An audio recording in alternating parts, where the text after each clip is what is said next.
Grabe. Pay respects. Grabe yung ginawa niya sa probinsyano. Pero yung pinaka-paborito ko yung sinabi ko, nakalimutan ko na yung pangalan niya.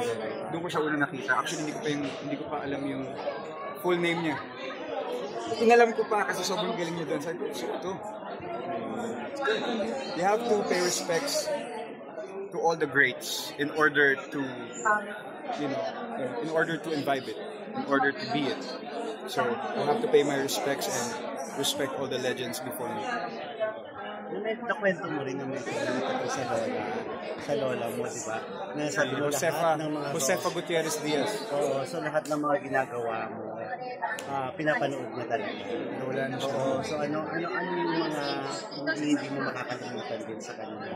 At gaano siya ano ang dating ng gaano siya ka-importante na mahalaga sa'yo hanggang sa pag ng career mo ngayon, pag-ituloy na tayo. Actually, sobra.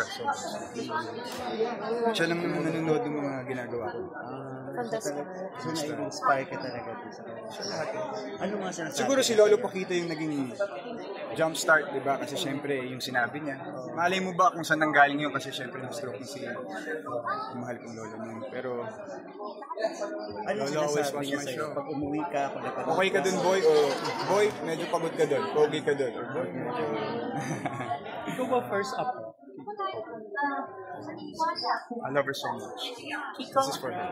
sorry, this is going to be the third version of Totoy Bato. How will you make it your own version of Totoy Bato? Kasi with FPJ and then Robin and then you. Halo po siya ng lahat. Halo na lang.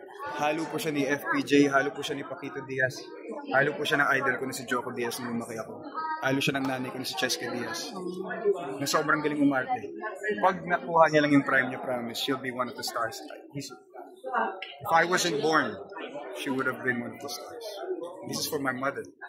This is for legacy.